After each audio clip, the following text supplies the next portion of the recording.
Still says 0. All right. So welcome to the Sunday afternoon call. It's Sunday afternoon Thai time, morning time in Europe. And so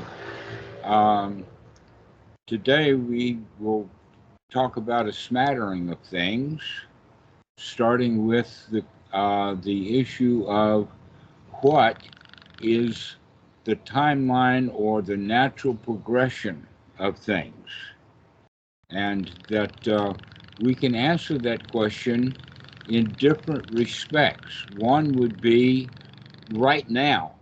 What is the sequence of events for right now? And the answer to that would be, the first thing is to remember. The second thing is to look. The third one is to take the right noble effort to make a change. The fourth one, then, if we're correctly practicing, especially over time, the fourth item would be then to congratulate yourself and to relax, which unifies the mind and puts you into a state of nobility. Then there's another sequence that we can think of, which is very close to the one that I've been just mentioning, which would be the sequence of the Sambojana, and that the Sambojana actually is very, very close to the Eightfold Noble Path. So the Eightfold Noble Path was the one that I mentioned first, of remembering to look, to make a change, to congratulate yourself, and to integrate the mind. So when we look at it from not just the beginning student, but from the accomplished ones, we can see that same sequence in the sense of unremitting mindfulness starts first. And so the unremitting mindfulness is one of the things that we want to develop so that it becomes unremitting. Because if mindfulness doesn't become unremitting, then none of the other factors are going to become unremitting. Now, what do we mean by unremitting? Well, what it actually means is to keep coming back and keep coming back and keep coming back, as opposed to thinking that you've already got it. That the example that I use is, how do you play a drum? This is the drum head and this is the mallet. Do you play the drum this way? No, that's not the way to play a drum. Drum's got better things to do than to just nothing. And so unremitting means that we keep coming back and keep hitting it. We remember to keep coming back and keep hitting it unremittingly. This is also what we would refer to as applying the mind. To keep applying the mind to the wholesome. Keep applying the mind to remember, to investigate, to make a change, and congratulate ourselves. Over and over and over again. Which then means, within the context of the Sambojana, unremitting mindfulness or unremitting remembrance will then lead to being in a state of unremitting investigation of the mind states. Now, this is an important point, that we're more interested in unremittingly investigating the mental states that we're in rather than the thoughts that we're having. In the beginning, we're more interested in the thoughts that we're having, but as we gain a mastery, it's to look at what state of mind that we have. Now, in the suttas, it talks about dull versus sharp, exalted, and that I'll add a couple of new ones, which would be the state of mind of a victim and the state of the mind of a winner. So we're either a victim or we're a winner. And when we start to congratulate ourselves because we're practicing correctly, that leads us then into the mind state of a winner. So unremitting investigation of the mind states We're going to have a winner's kind of a mind, like sharp, exalted, unsurpassed. Now, unsurpassed would mean, wow. You can ask yourself the question, wow, have I ever been this sharp before? Wow, am I really on top of the game now? Or is this kind of an ordinary mind state? Or is this a mind state of, oh, poor me, I wish I had a better mind state?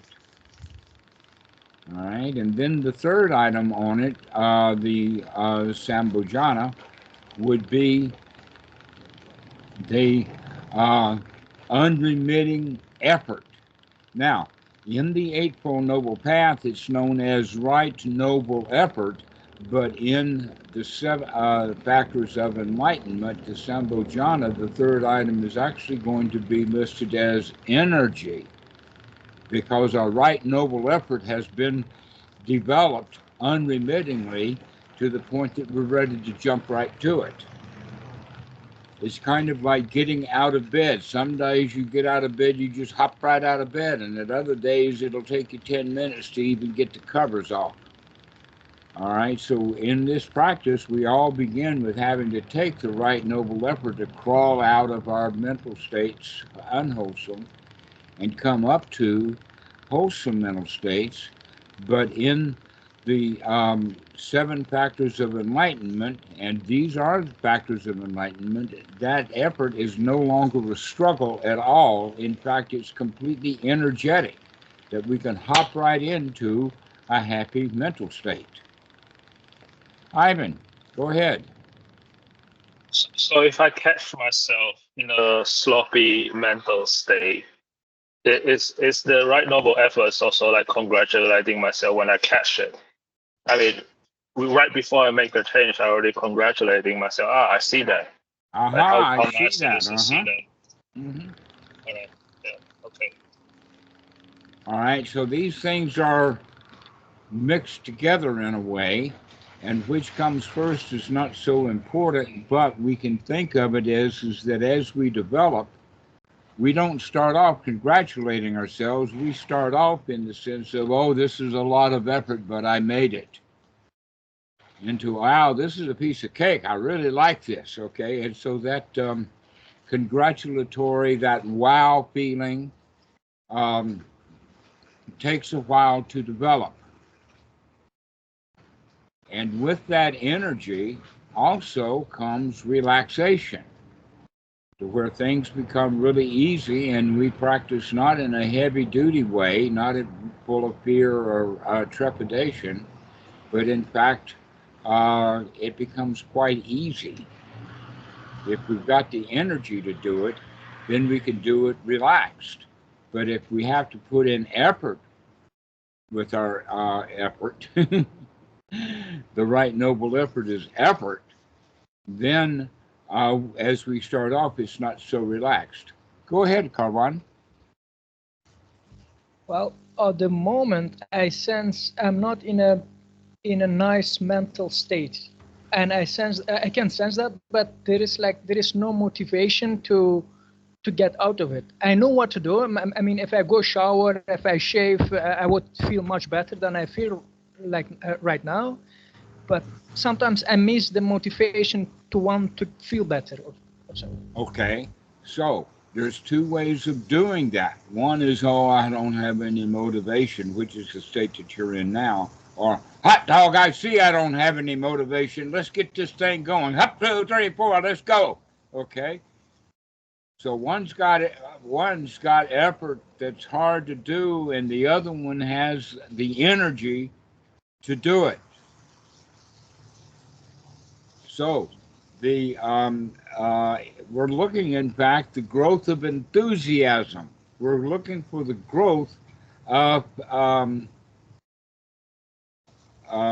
eagerness, to become eager for the Dhamma, to become eager to see what's going on, to become eager to change the mind. Why? Because we're getting the benefit of it immediately.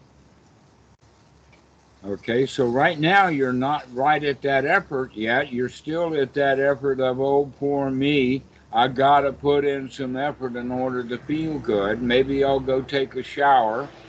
Well, guess what? It's not going to be the shower. It's that when you're in the shower, you'll change your mind, you'll change your attitude. This is what we have to do. This unremitting investigation of the mind state means that we have kind of an obligation to change that mind state from the loser's mentality into the winner's mentality. And the phrases that we can use is something like, I could do this. I can feel good right now. It's going to take a little effort, but next time it's going to be easy to do. Easy because the effort is changed into energetic. Okay? So, with that peace that comes, because the energy is high, also comes the and the congratulations all rolled into one, becomes that the mind becomes unified, it becomes whole. We're not stuck in that duality that you were just mentioning, Karwan, which is, oh, I should be practicing, but I'll go take a shower instead. That's kind of a duality. But when we unify the mind, that means that it's all got that effort in it. And with that also comes the balance. Eventually, the upekkha actually means then that we have fulfilled, on an unremitting basis, the middle path. Everything becomes in the middle, nothing at the extremes to cling to. All right? And so a third way now of looking at this time frame of the ways of doing things, let's start off with the normal time frame for humans. Ordinary humans would be birth, growing up, getting sick, getting old, and dying, in that order. Or maybe getting old and getting sick, but normally everybody gets sick before they get old. And it's also easy enough to understand that we can interrupt that. You may not ever get old. It's possible you'll never get old, because you're going to be dead when you're young. So you can die young, and then you can just skip all that old age stuff. You can skip all of that sickness kind of stuff and just go ahead and die now. Can you do that happily? Because a lot of people do die, but they do it very unhappily. Because they see life not as a joy, but as a drudgery. That in fact, you could say that people, even if they're 15 years old, if they're committing suicide, they've already grown old. The world is old and ugly to them. They want out. So this is a way of looking at the time frame, is that we get born, we grow up, and then we get sick, we get old, and we die. Everybody's going to do that with a little bit of change in order. And in fact, you could say we are born, and then we get sick, because every infant gets sick, and then they grow up and you get sick again, and then we get old and we get sick again, and then we get really old and get sick again, and then we die. So that's one of the sequences. However, we can interrupt that with the Noble Path, the Eightfold Noble Path. And part of the Eightfold Noble Path is learning to be really, really dedicated to that path. That the path is it. In fact, you could say that not only is true about the path, but it's part of the Four Noble Truths. And so you can say then that there is a process of going from no way of looking at things at all, or maybe looking at things magically, and then being introduced to the Four Noble Truths, and then beginning to see dukkha And as we begin to see dukkha, that means that we can begin to see the hindrances. And then we begin to see that we can be free from those hindrances. We can be free from the causes and creations of dukkha. And then we begin to see that's the path that actually works. And so we can say then that as we gain trust in the path, when the path becomes without a doubt, this is the only way to live my life, is to remember, to look, to make a change, to congratulate myself, to see that everything is fine, that everything is integrated, and that I can relax. And with that relaxation comes balance, peace, rest. All right? Now, that means then that we repeat that over and over and over again. That whole Eightfold Noble Path needs to be repeated over and over and over again until it begins to stick. And when it's firmly sticking, that's when it becomes a Sambhojana. That's why they call them enlightenment factors or factors of awakening, is because you're actually practicing those factors of awakening. And every time you do, at that point, you're awakened. And it's also possible that you can grow so far into it that that unremitting comes really fast, so that you can appear to yourself even in the mind moments that every time that you look at it, every time you remember to look, you're there. You've already arrived. Just the mere looking at it has brought you into a state of bodhi, into the state of waking up, being light, full of knowledge. All right, so let's look at it from another angle about this approach to the time frame. The Buddha talks about it in the sense that there is a first step of nobility. And that first step of nobility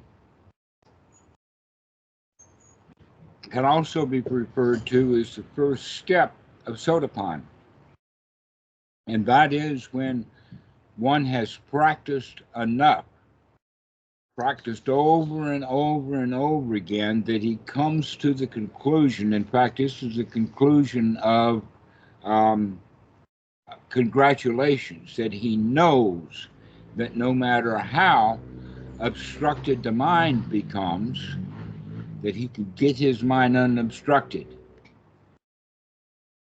That he knows that when the hindrances come up, and he can see them because he remembered to look and see those hindrances, he can get rid of those hindrances. That in the beginning, when people start practicing, there's no guarantee that you can get rid of the hindrances. In fact, they seem to come right back immediately. That when someone is beginning to practice correctly, will have a wholesome thought, and that wholesome thought is immediately then followed by an unwholesome thought, which is actually, that whole sequence right there is a whole lot better than having an unwholesome thought, having an unwholesome thought, having an unwholesome thought, not knowing that this thought is unwholesome, not knowing that this thought is a hindrance, and we keep going like that our whole lives, as opposed to practicing correctly and having a wholesome thought, which is immediately then followed by an unwholesome thought. Right? And so this is something to be on guard for, is when you start practicing wholesome thoughts, remember that they're going to be immediately followed by an unwholesome thought. What kind of unwholesome thoughts could those be? It's like, wow, everything is okay. No, they're not. Wow, I'm full of joy. Not good enough joy. I want more joy. Wow, I'm in a good state of satisfaction. I'm not satisfied. I want more satisfaction. Okay, so you can hear those unwholesome thoughts come in immediately after the wholesome thoughts. But there comes a stage when we can see those unwholesome thoughts and come out of them and maintain it so that you have one wholesome thought after another wholesome thought after another wholesome thought for a little while, and then you'll have an unwholesome thought. And if you can see it, you can bring it back to a wholesome thought. But if you didn't, then you're going to have a wholesome thought, a wholesome thought, a wholesome thought, and then a whole barrage of unwholesome thoughts come flying in. This is why we need to practice over and over again to remember to look at what the mind is doing, to remember to look at the state of mind that we have, so that when these unwholesome thoughts come back in, we can catch them. Now, when we get to the point that we know that no matter how many unwholesome thoughts there come in a row, I can change those, I can come out of it and come back to a series of wholesome thoughts. That state, where you can see the reality as it is, the Buddha calls the first knowledge. Now, I'm quoting out of Sutta number 48, the Kosambian Sutta here. The first knowledge then has several qualities. One is that first knowledge of, I know that I can come out of the hindrances and brighten the mind and clean it up. I know I can do that every time that I can see it. That is the first step on the noble path. It's just a step, but it's the first step on the path, which means to take more steps on the path, we have to keep coming back to that conclusion, I can do this. Now we start off with, I think I could do it, maybe I could do it. Oh gosh, it's hard, but I can do it, and I can do this. So now what we're doing is we're growing our attitude, we're changing our attitude. We're gaining confidence, sada. All right, now sada is often referred to as faith, but Buddhism, or the teaching of the Buddha for sure, is not related to faith. It's got nothing to do with faith. What is faith? Faith is believing stuff that you have no clue about. You've got no evidence at all. That's what religions are all about. For instance, there is no evidence of Allah. There is no evidence of Muhammad. There is no evidence of a Jesus floating around. There is no evidence at all. And so you have to take that stuff on faith. However, if you get around a good Dhamma teacher and you can see that he's got some Dhamma, that's not faith, is it? That's evidence. The evidence is that he can do it, so can I. If he can do it, so can I. That's now evidence. And then we can say, he's doing it, so can I. And then we say, I don't care whether he's doing it or not. I can. I can do this. Now that's when where confidence starts to grow. I've got this. I've got it. That's real confidence.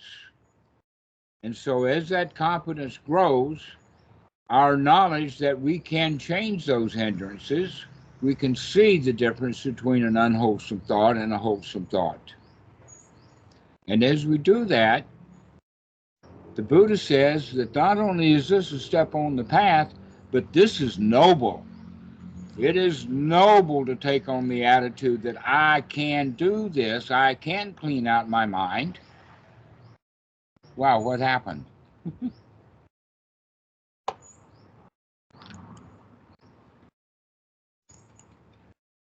There we go.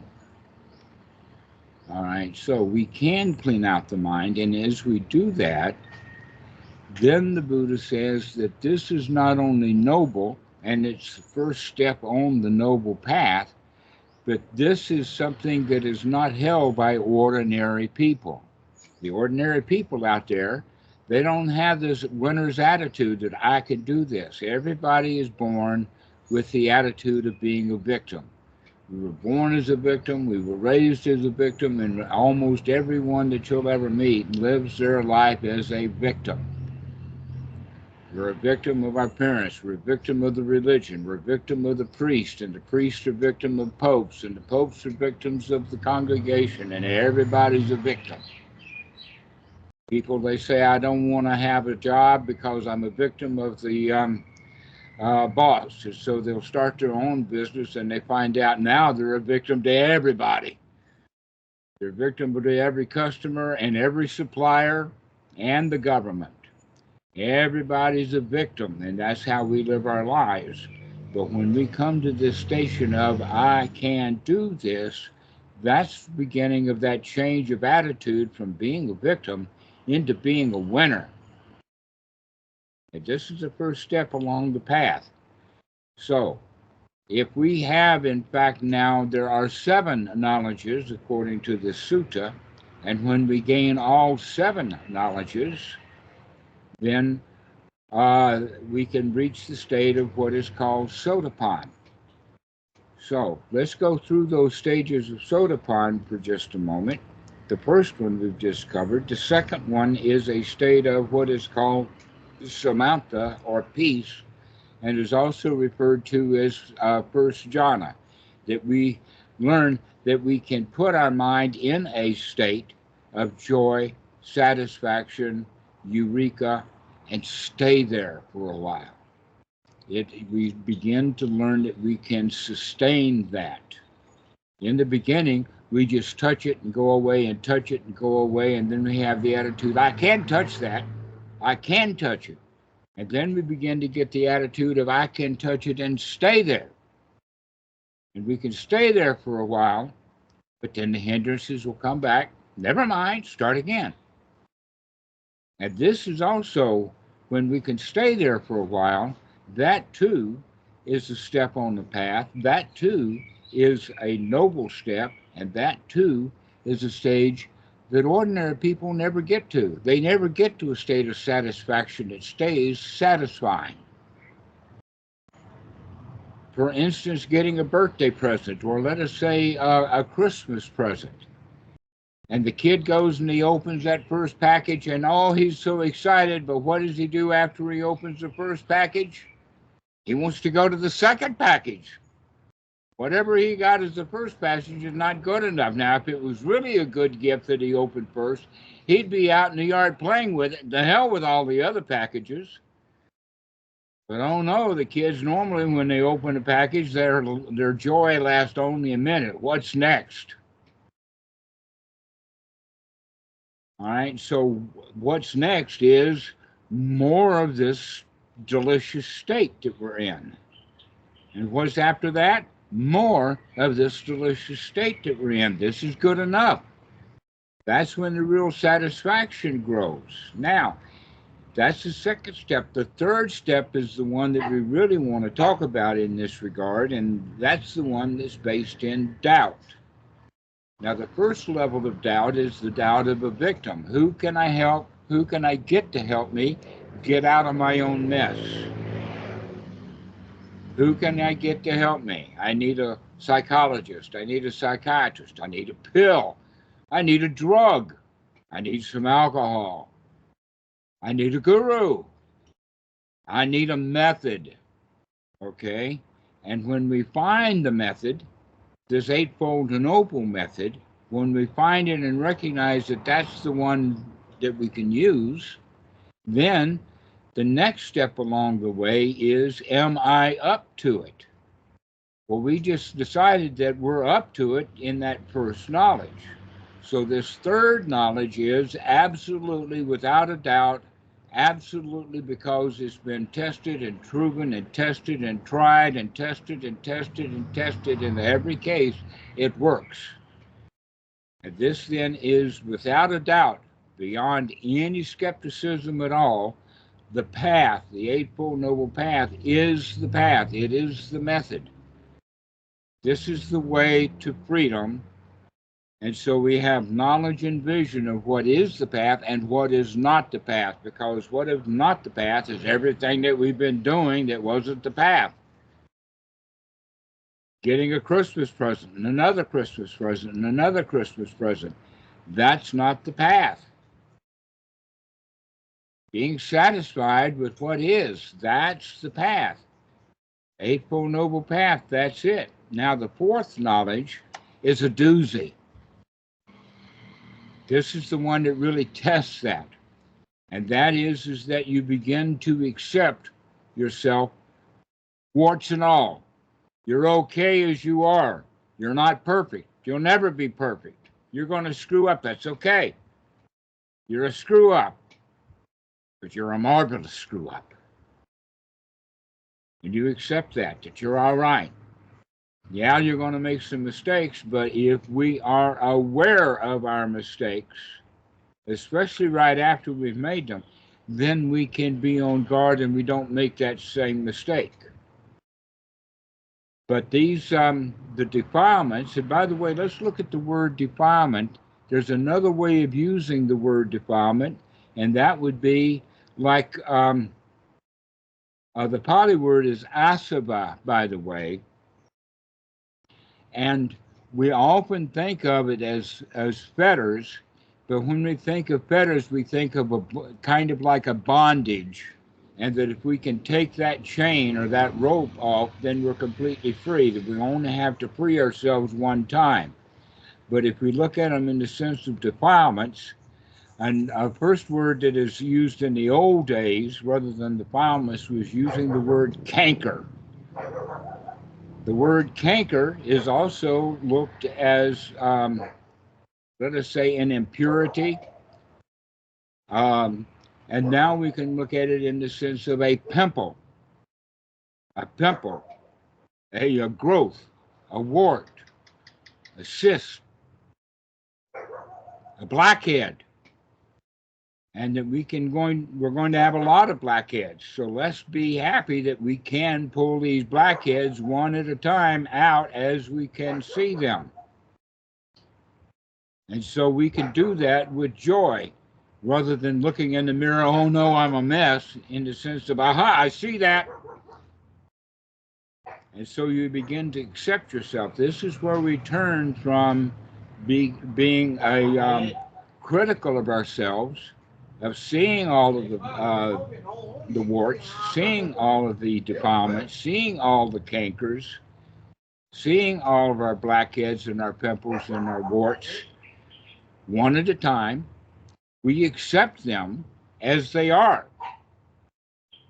We become acceptance. So we change our critical attitude about being critical of ourselves to being nurturing to ourselves. This is a major change. In other words, you become friends with yourself, really friends.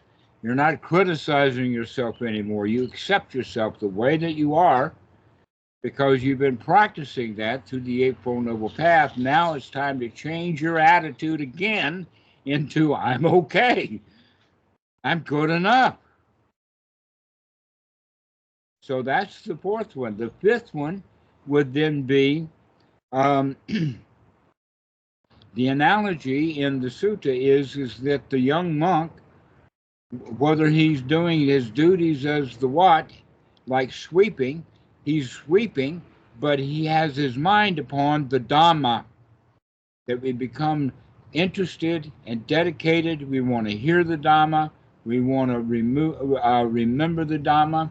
Like, for instance, on our Skype group, I really like to read the suttas that the guys post, and the gals, to read them again, to check it out. I really enjoy reading the suttas every time we see one. The Buddha also has the analogy of a mother cow who has just given birth to a baby calf, and while she's eating the grass, when she's chewing her cud, she's got an eye on that infant child. So that's the way that you want to have your attitude, is always keep an eye open for this infant Buddha that you've got. You're giving birth to a Buddha now. You have to protect that Buddha. He's young.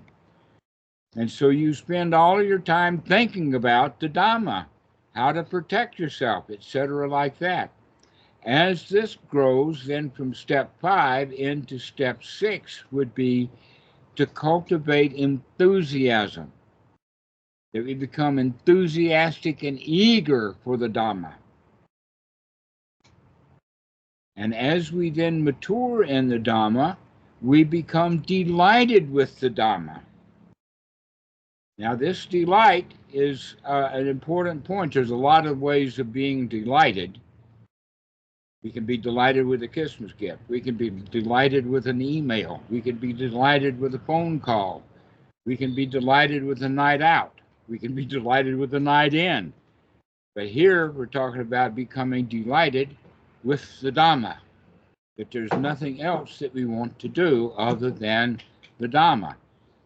This is step 7. This is the end of that sequence, and this is what we mean then by the fruit, not just the path, but the fruit of the Sotapanna. The fruit is that you're delighted, and that does not mean that you're completely pure, that you've gotten all of the defilements out of the way. It means now that you can go happily looking for them. So if anger comes up, you can say, aha, I see that anger. If lust comes up, you can say, aha, I see that lust. Now that the state that when we're actually actively looking to see these defilements, to see these hindrances as they arise, is called the Sotagami. And when the Sotagami gets free from most of this stuff, he can then become an Anagami, which means then you don't really let your crap out. You can catch it before it leaks out. And then the Arahat is the one who catches it before it gets leaky at all. So these are the steps along the way, along the path. Now, one of the things that is part of the acceptance is that we're going to die. Can we die happily, or are we going to die miserably? Most people get closer and closer to death, and as they do, like it's known, in fact, they've even done movies about it called Grumpy Old Men, that when people get elderly, they get grumpy. The closer to dying they get, the worse mentally they become. So, but as you're on the path, you need to start watching for that. Make sure that you don't get grumpy. Jerry? No grumpy. Well, yes. Let's Seven stay dwarfs. happy. Go ahead. Oh, it's the seven dwarfs feeling happy and feeling grumpy and all the rest of it. I won't go into the silly joke. Yeah. Never mind. Mm-hmm. Never mind. So, which of the 7 dwarfs are you going to be? Are you going to be happy or are you going to be grumpy? Dozy, more likely. Who? Dopey, is it? Is it Dopey and or sleepy dozy? are the 2 more. Yep. Well, I've been all of them at different times. Now, we've gotten 4 of them. Anybody else got some of the 7 dwarfs? I don't remember them. I didn't try to remember them, but yeah, there's grumpy, and there's sleepy, dopey, happy, grumpy, and I don't remember the others. Wasn't there a clever one? Pardon? Yeah, Wasn't there- clever or smart, wise, Yeah. something like that. There was one of them that was know-it-all. Yeah. Okay, so this is the path, and always the path leads you to 2 things. One is more path, and then the other one is death. You're going to die. So can you stay on the path of joy, the path of happy, or are you going to fall into being grumpy as you get close to death? Your choice. But in fact, if you're happy and joyful, then the people around you will be willing to take care of you. If you stay grumpy, they don't want much to do with you. They'd rather have their own grumpy. So when you get grumpy, they'll get grumpy about you. But if you can stay happy, then they'll be happy too when they're around you. They'll save their grumpy for when they leave. So here's a question then. And the question is, going back to the very beginning, of the Four Noble Truths, the Buddha says that that, by the way, is all he teaches. He does not teach about past and future.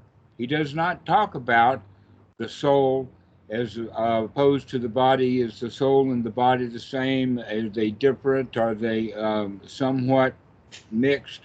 Any of that kind of stuff. The Buddha doesn't talk about any of that stuff. Hello, Dietrich. Glad to see you. So,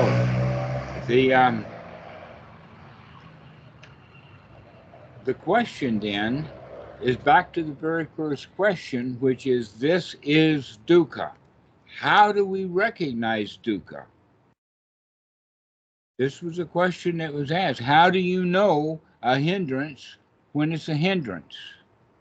Well,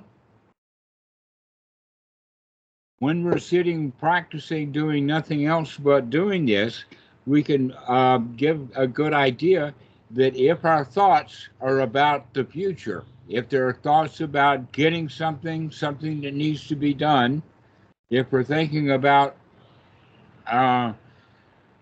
going to school or riding a bike or going to the bank or whatever it is that we're having a thought about, if it's in the future, right now you can consider that a hindrance. If we're thinking about the past, if we're thinking about what we did one time, if we're thinking about what happened, in fact, almost all future thoughts have to do with trying to fix a broken past. So thoughts about the past and thoughts about the future come hand in hand with each other, and we can consider them then hindrances in the sense that the past and the future hinder us from being in this present moment, right here, right now. Because one of the qualities of being right here, right now is that there's no problems. All the problems are problems of fixing a broken past. In other words, if you never heard of the problem and don't think of the problem, it's not a problem. So you're not going to try to solve the problem if it doesn't exist. Almost all the problems that we've ever had, we've had them from the past, and we bring them up and reconsider them. So any thoughts about past, any thoughts about future, you can consider that a hindrance. Any thoughts about there as opposed to here. If you're thinking about right here, right now, everything is nice, then those are wholesome thoughts.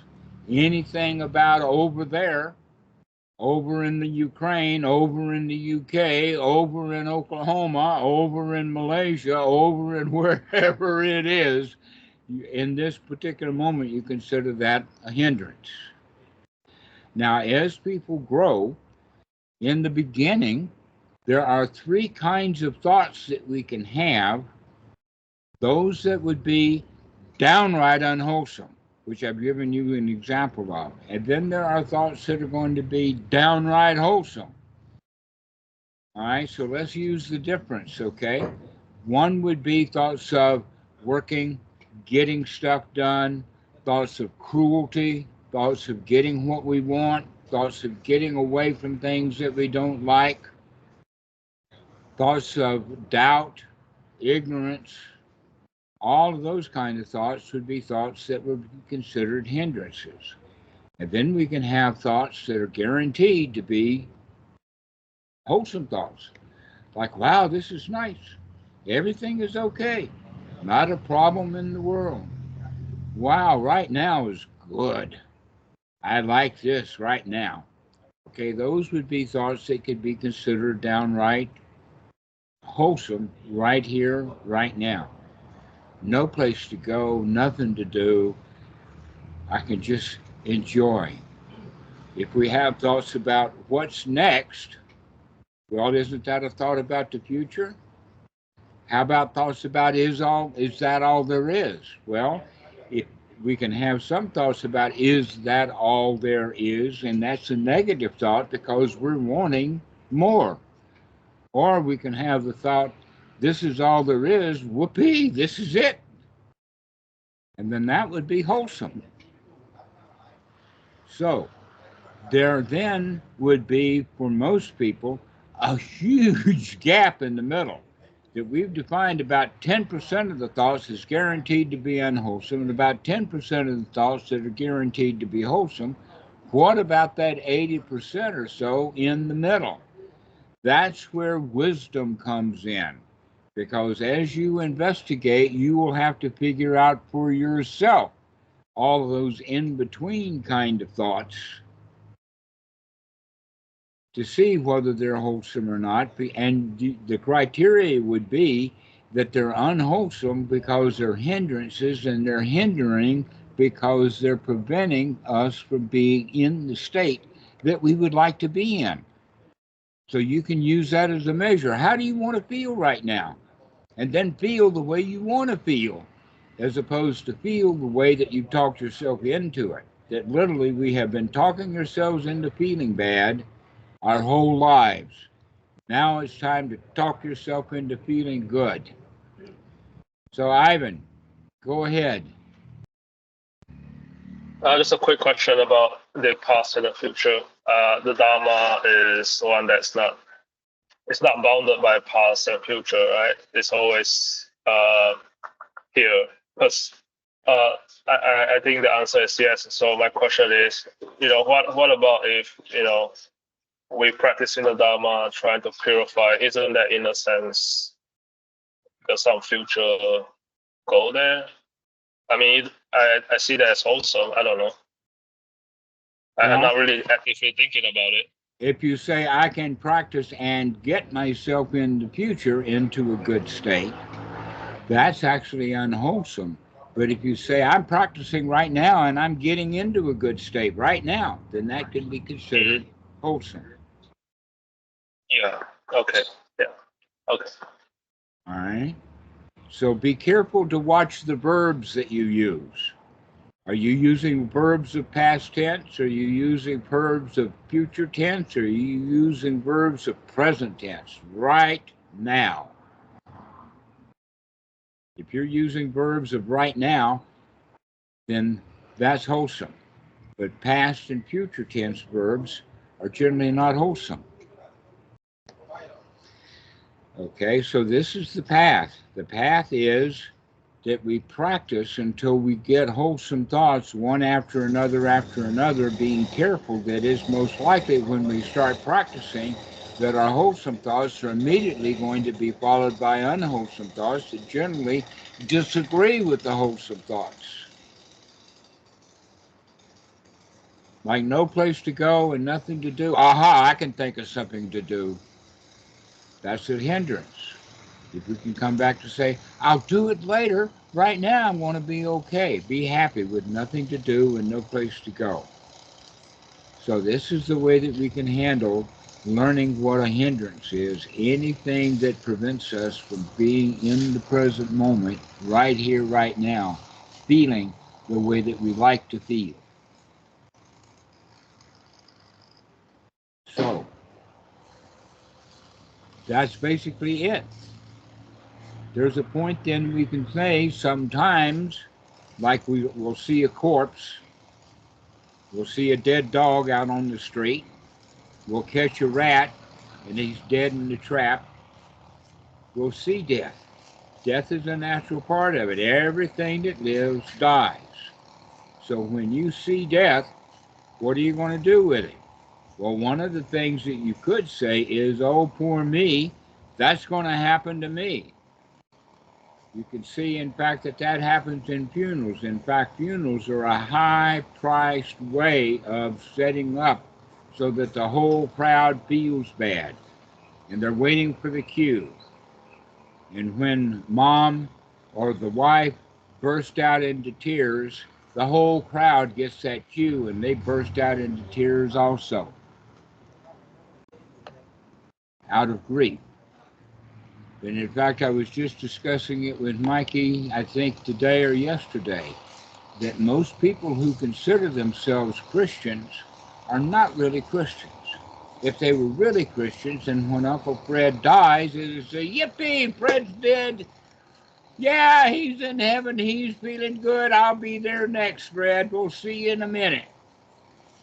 But Christians don't do that. They hire an undertaker, with a hearse and a casket and sad music, and everybody feels bad. Why? Because deep down inside they're all still afraid of death, even though Christianity provides them a way of being free from the fear of death. Go ahead, Jerry. Well, that's nice. Uncle, we'd see Uncle Fred in heaven. Christianity also provides you with a hell, and if you're a Roman Catholic, it provides you with a purgatory as well. So, I mean, you might have a wee problem with Uncle, and where you might think Uncle has gone to. Ah, that's right. So, in fact, they ruined their own message by saying Uncle Fred is dead, but when he was alive, he was a mess. Mm-hmm. Guess where he's going, right? Yep. And you're going to go there too because you're a mess. Yep, that's the one. I have heard, in fact, it's been said by psychologists that the teaching of hell in Christianity to children is actually a form of child abuse. Mm-hmm. I've heard that one too. Yeah, Yep. it's a child abuse. There's also a way of practicing the Dhamma like that, that's full of fear and trepidation. The example would be, oh, well, this life is precious. You're really lucky. Not only are you been born human and can understand the Dhamma, but now you've got the Dhamma. You have an obligation to practice the Dhamma right here, right now, because if you don't, you're going to go to hell. You don't know what the next thing is going to be. All right? So, if you'll notice, I never teach to fear your practice, that you do your practice because of danger, but rather that we see the danger already here. Your hell is what you make of it right here, right now. Let's come out of the hell rather than plan on a future one. Let's not have a hell off into the future. Let's have put an end to our hell right now. That's the correct way of practice. We don't practice because we're afraid. But now many people believe in those future things. But remember that the Buddha doesn't talk about the past and the future. Why should we be worried about what's going to happen in the future?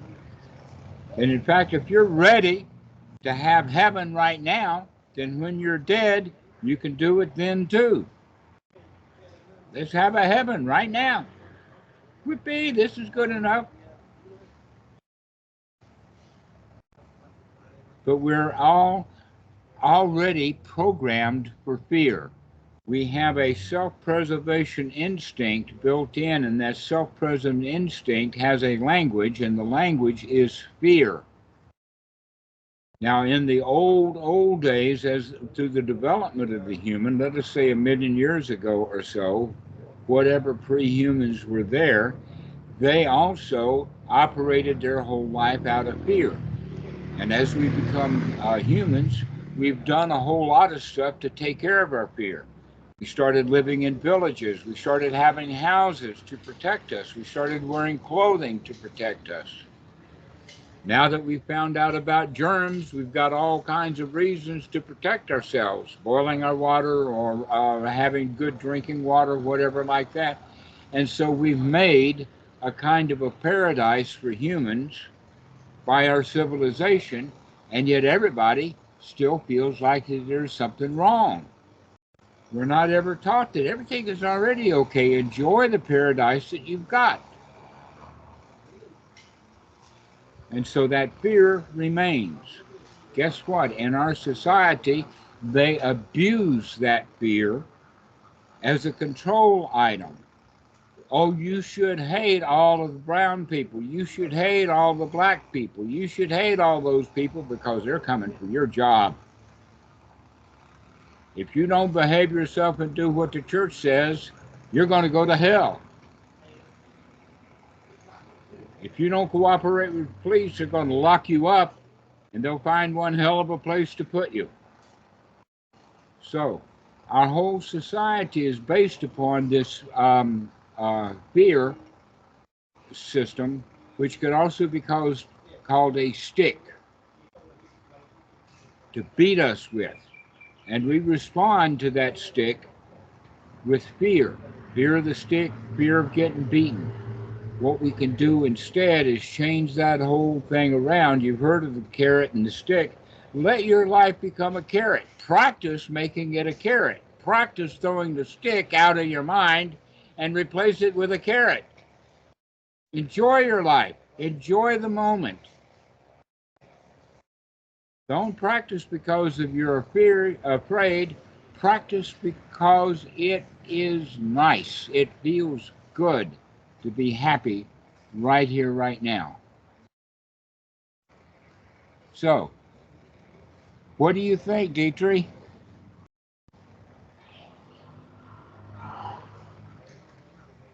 I totally agree.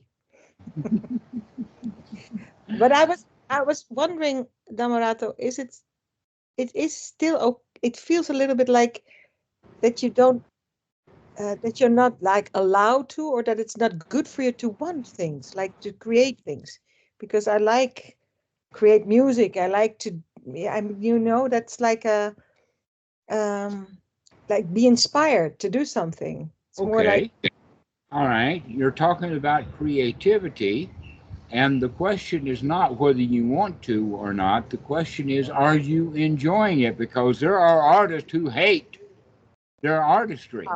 yeah, they hate their job. Yeah. Yeah, they hate the job even though they're being creative. They're being the dumb animal. There was a time, in fact, I could go so far now of looking back upon the 7 years of piano lessons and all the recitals and concerts and public performances I did it out of a sense of fear, out of the sense of screwing up. There was desire and want in there, but only on occasion when I was alone did I actually enjoy playing the piano. Yeah. Almost never enjoyed playing it. I would say that about a third of the time I enjoyed it, and the rest of the time I hated it. It was a job to do. It was a performance that means that I get into university or not, and all of that kind of stuff. And what if it's mixed? I mean, you enjoy music, you enjoy playing, but there are certain aspects you don't like for instance, performing for an audience or having fear of being judged. But you like all the other aspects, like playing or just discovering new music. Mm-hmm. So it's a mix. A lot of creations in my life are a mix of things I don't like and things I do like. Mm-hmm. And it's always, so why don't you do the things that you do like and forget doing the things that you don't like? They're attached. I mean, I like to run a theater, but it has aspects to it. It's like the coffee machine breaks down, I have to fix it, which I don't like. But I can't run a successful theater if there's no coffee. All right. So, can you delegate to someone who is a very happy coffee machine repairman? Can you find someone and say, hey, you're the coffee machine man, enjoy fixing the coffee machine? And then you can run the theater and not have to worry about the coffee. Yeah, but I have to arrange it. I have to organize. Yes, but you can arrange that happily. Yeah. That's the whole quality is to find doing what we are going to do it happily. Many of you still have jobs. I happily don't have a job. But if you do have a job, have that job when you're on that job and doing that job, do it happily. But that takes training. That means that you need to spend some time not working and getting your mind together. This is the practice. So the practice is getting your mind happy, getting it together, and then the payoff is being able to do things that you used to hate doing. Now you can do them happily. Aha, I used to hate doing this, and now I don't have a problem with it at all. In fact, the last time that happened was when I had to work with the bank to get my credit card, or the debit card, by the way. After ordering 4 in a row, they still haven't come. But the last time that I worked with them on it, I think it has to do with the fact that the United States Post Office has gone to hell. And they don't deliver mail very well anymore. So I had several phone calls, including with computers and then with a real person, and it took a long time. And then when I finished the call, I told Mikey, you know, at one time I would have been miserable by now. I would have been tough with that lady. In fact, I could end the call happily with her because I was able to keep my mind straight rather than falling into the abyss. Okay, so now I can be really happy that I can have one of these calls. What is, with a service agent, the ones who are not happy until you get them happy. And when you're unhappy, they'll tell you what you got, but you don't get it. Go ahead, Dietrich. All right. No, So, I'm just applauding because you can talk to a service manager and stay happy. That's really and not lose my mind. Exactly. So, Ben, what do you think? Ivan. Oh, Ivan's got his hand up. Ivan, wait a second. Ben, what do you think? It's all really just nice and simple. It's really nice to be contented. Nothing to it. Okay, you can do it. I know you can. Ivan. I relate to what Deirdre was saying, and I realized a lot of, for me, questions related to the mundane stuff. I usually find the answer comes to me when I cultivate a lot of stillness, when I try to get away from it all, when I just, I don't know, like the questions to the worldly things, naturally I have answers to it when I stop thinking about it. I just kind of want to say that, I guess. It's interesting. It's been my experience. Okay. Does anybody have a comment to Ivan?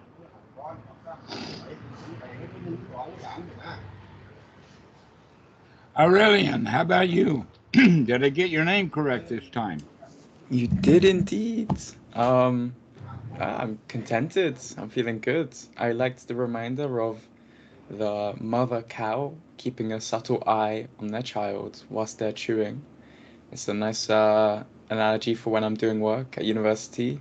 Just keep an eye on the Dhamma and do it joyfully. So yeah. Excellent. Annalie, how about you?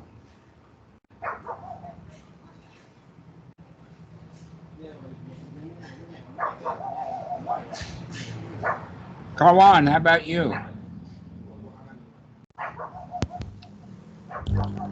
I'm okay. I'm okay. I'm okay. I'm okay. All right. Good. Michael, do you have something to say? I do not. That was a very good talk. Thank you, Dhammarato. All right. How about you, Thomas? Yeah, thank you for the reminders. I feel that everything is okay with all these sensations here. Nothing to hurry, nothing to worry. Good one. You keep practicing. How about you, Chris?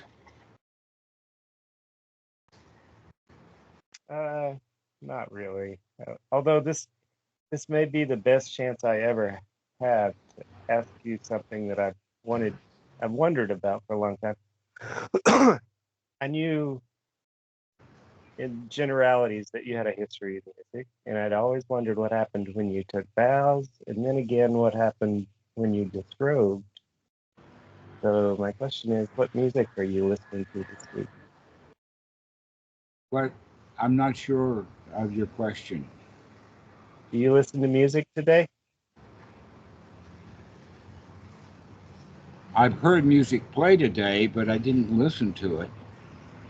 Okay.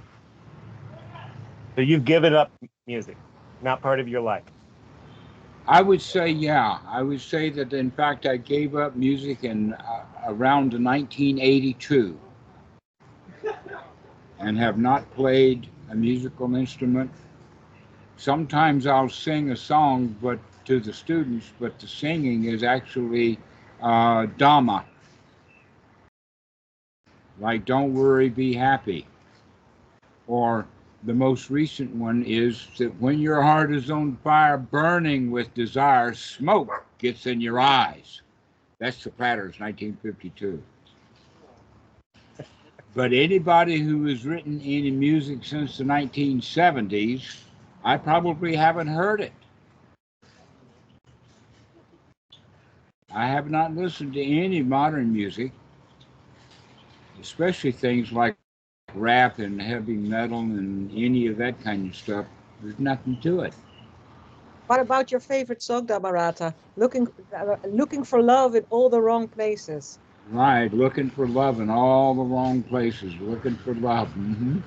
I don't think I could sing the whole song, but I know at least that much. So I know bits and pieces of songs, punchlines and gotcha lines, but the whole thing, I don't know. I remember titles of songs, some of them, like, for instance, Time on a Bottle. And I just looked it up to find out that part of the reason why that song became famous was that the guy that wrote the song was dead before it became popular.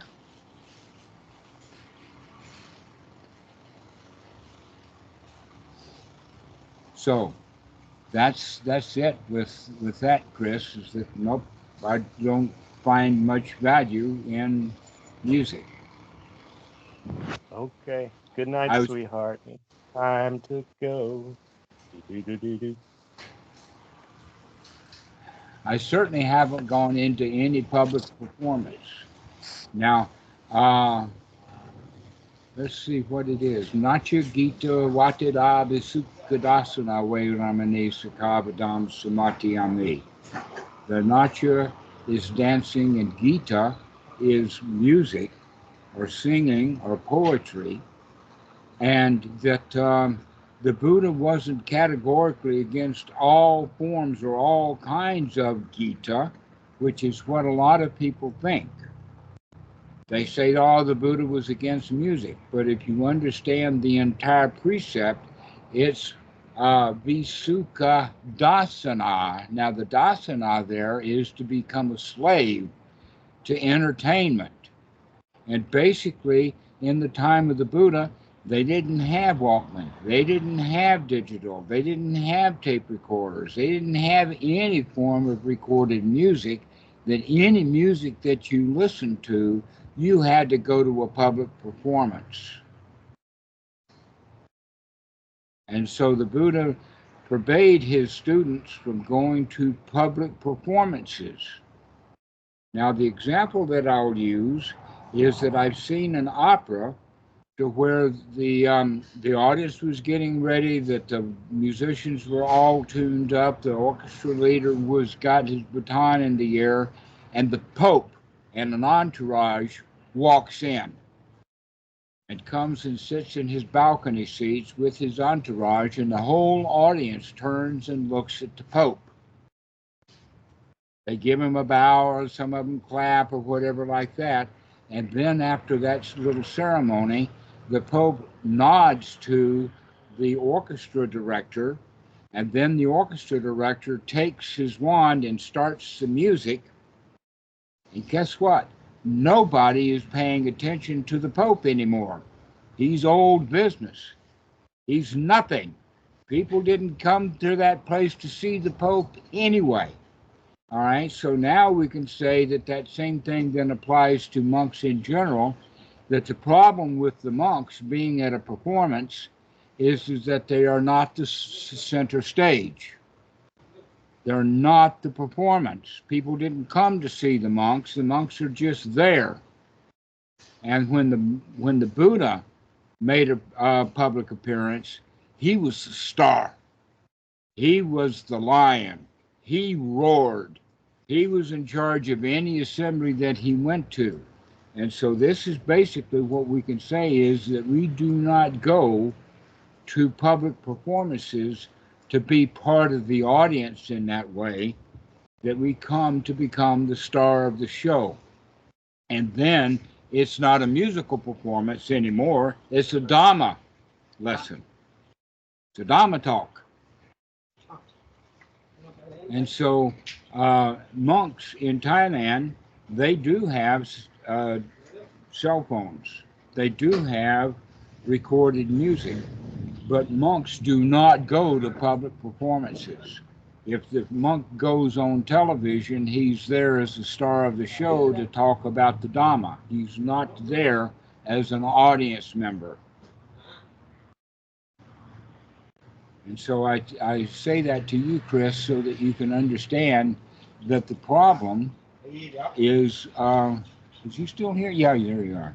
The problem is not music in all forms and in all classes. It has to do with being at a public performance when you're not the star of the show. That you don't go to entertainment. Yeah, I'm glad I asked the question. That's an interesting take. I wouldn't have come up with that on my own. I didn't either. I was taught that. And that, in fact, the last time when it was an issue is that there were some young monks. The Wat was a Thai Wat in Orlando, Florida, and I was there as a delegation that monks from all over had come to Orlando, and a few of the monks, younger monks, wanted to go to Disneyland. And that none of the senior monks went.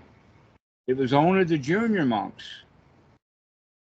And they were chastised for going to Disneyland. That's not a place that monks go.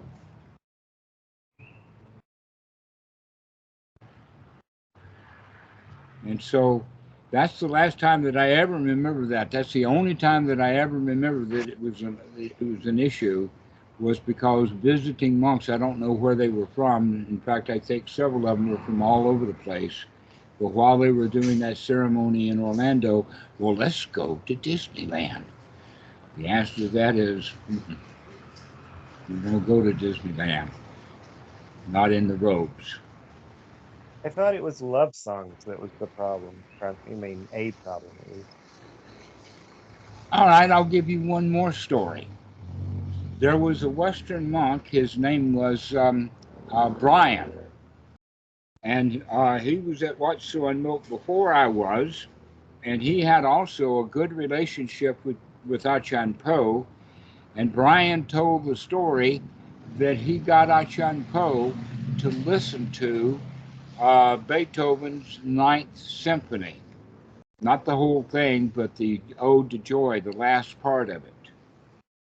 And Achan Po agreed to that and then listened to it. And then Brian asked him about it at the end.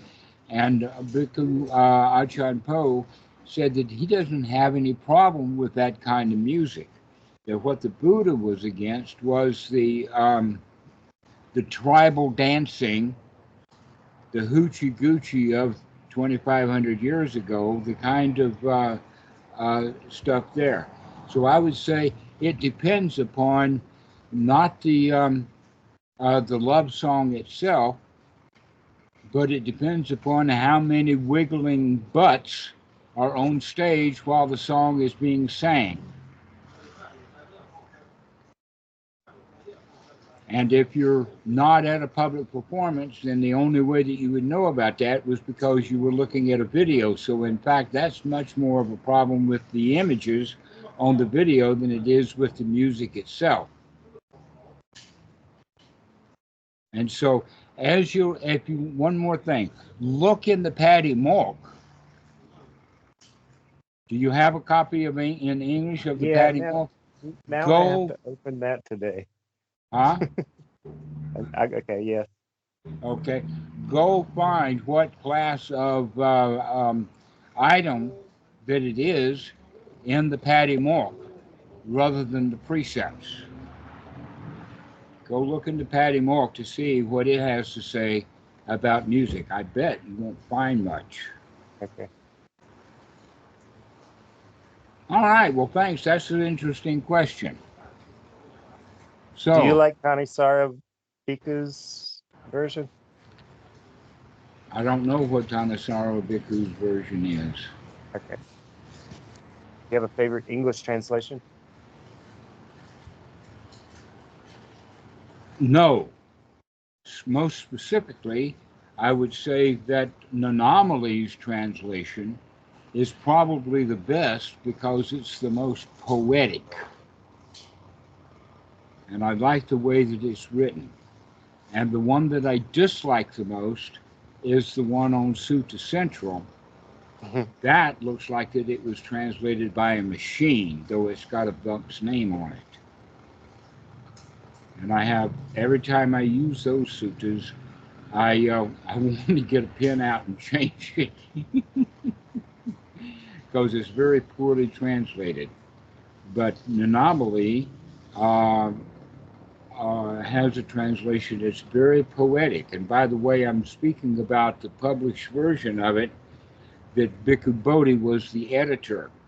And what Bhikkhu Bodhi wrote as an editor, including the prefix and some of the footnotes and other that, I would recommend that you skip all of that and just read what Nanamali wrote as the sutta.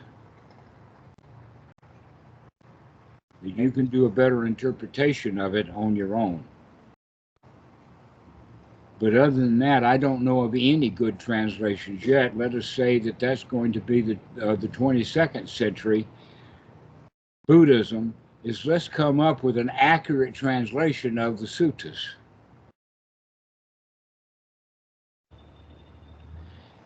Here's the problem with that one, by the way. Those who don't know and want to know are the ones who do the translations. And they use a lexicon that was written by the very first translators, which was I.B. Honer and Riles Davis, who were actually university professors, and they did most of their translations or getting the literature together in Sri Lanka, but they did not consult Sri Lankan monks. They just did it on their own. And so now almost all modern translators use the lexicon, which is a Pali English dictionary with a lot of extra stuff in it. They use that lexicon. That's the only lexicon that I know of that we've got. What we really need is an excellent lexicon that's got proper definitions and descriptions of the Pali words so that the next generation of translators will have a good foundation of where to start. Now, to finish that statement that Deidre made, or that I was looking at her when I made it, and that is that you've heard the phrase, those who know don't speak, and those who don't know speak. So that's the problem with the translations. It's written by people who want to know the Dhamma, as opposed to being written by those who do know the Dhamma. Those who do know the Dhamma have got better things to do than write another translation, like nothing. And believe me, nothing is a whole lot better than rewriting the suttas. They still haven't come up with a good version of the Bible yet. And look how many thousands of people who have tried. One of the problems with that is they don't ever bother to really learn the Greek. They just learn enough Greek to translate the Bible as best they can. So, Harwan, go ahead. That's, by the way, the same thing with the Quran. There'll never be a good translation of the Quran. Well, I'm thinking there might maybe be in the future. I don't know if you are following the development of AI, and AI is getting smarter and better almost on a daily basis. And I'm now thinking maybe in very soon we will have AI which is much better than most of the monks that we have right now with understanding the Pali and Sanskrit and those kind of languages, and then interpret Buddha's teaching in a much better way than we get from the others. All right. Here's what I have to say with that. AI has the same problem that the old computers had, even back to unit record. And it's phrased as GIGO. You know what I mean by GIGO? Garbage in, garbage out. If you feed the AI equipment a bunch of garbage, they're going to come up with garbage translations. I've seen that, in fact, with Microsoft's AI. When I questioned the AI about Jesus busting into the temple, and all that the AI could come up with was stuff that it had read. They didn't come up with any thought, any logic at all. It only came up with what it had read. And anyone who thinks about it would be, the question is, when Jesus busted into the temple and wrecked the place, throwing the money all over, chasing the money changers and the bankers out of the place, throwing their coins all over the floor, getting a kind of cat of nine tails out and whipping people, would you, if you were a banker, would you consider that a sin? Would you consider that wrongdoing for Jesus to bust into the bank and wreck the place? If you were a banker, you wouldn't like that very much. So how can Christians say that he was completely free from sin when he's wrecking the place? And so I asked that to AI. They couldn't come up with anything other than what they had read. So AI is only good as what it has for input. So don't go off saying, oh, AI is going to give you a good translation of the Quran, because all they're going to have for the Quran is all the garbage that's been collected in the past 1,500 years. And the AI will churn that and churn that and churn that and come up with another version of the Quran that's no better than any of the others. Because how dare them use logic? How dare them use wisdom? How dare them use insight? But you've got all of this literature from all of these idiots who've done all of that before. So don't hope for the Quran or the Bible or the suttas having an AI version. And in fact, that's what we already have. I called it machine on Sutta Central. It's just a machine version of the Pali, and it is the worst.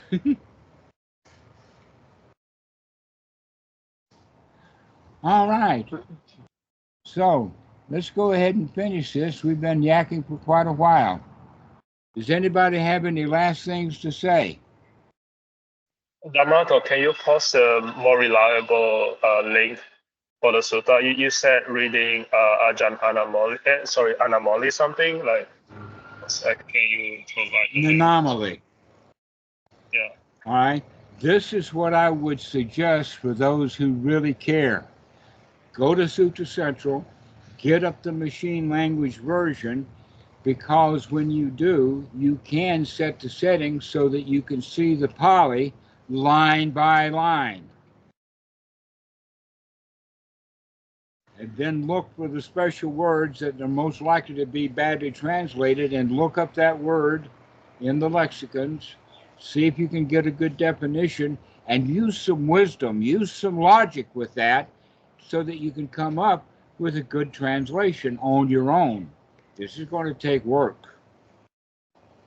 If you can enjoy it, have fun at it. An example of that is very, very interesting, by the way, is in Sutta number 12, the Lion's Roar, where it has the phrase, it's got two of them. I don't remember the second one, but the first one is Ipituso Bhagava Araha Samma Sambuto Icha Charana Sampano Lo Gabidu Anutaro Purisadap Deva Manusanam Buddho Bhagavati. I've kind of forgotten it, but never mind. But the point that I'm making is that the line preceding that is, if you understand it correctly, the Buddha says, how can anyone get that out of the Four Noble Truths? In other words, that very famous Ipitiso Bhagavad, the Buddha already trashes it. So while it was being quoted, it was one of the very first quotes, and it's memorized and well known, and the Buddha's trashing it before it ever gets off the ground. Trainer of gods and men, knower of the world, Arahat, Buddha. How could you get any of that stuff out of the Four Noble Truths? That's an interesting point, and yet it's so badly translated that everybody who reads that sutra, they really don't get it that the Buddha is trashing one of the most famous lines about him. Okay, so you have to read carefully. Nots can be yeses, and yeses can become nos, and N-O-T, not, can become N-O-W now because the W and the T are pretty close together. And so there's all kinds of little mistakes that can be made.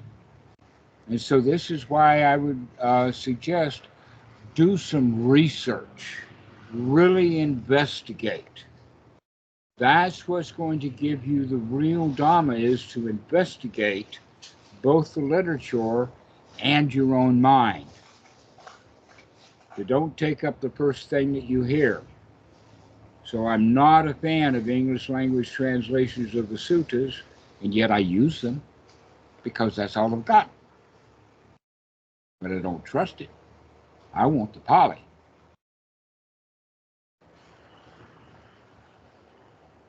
And yet I'm not a Pali scholar. I pick and choose what words I'm going to research. So I'll never be a translator, and that's okay with me. I don't want to translate it. We've already got too many bad translations already. All right, Nike, why don't you take this thing home?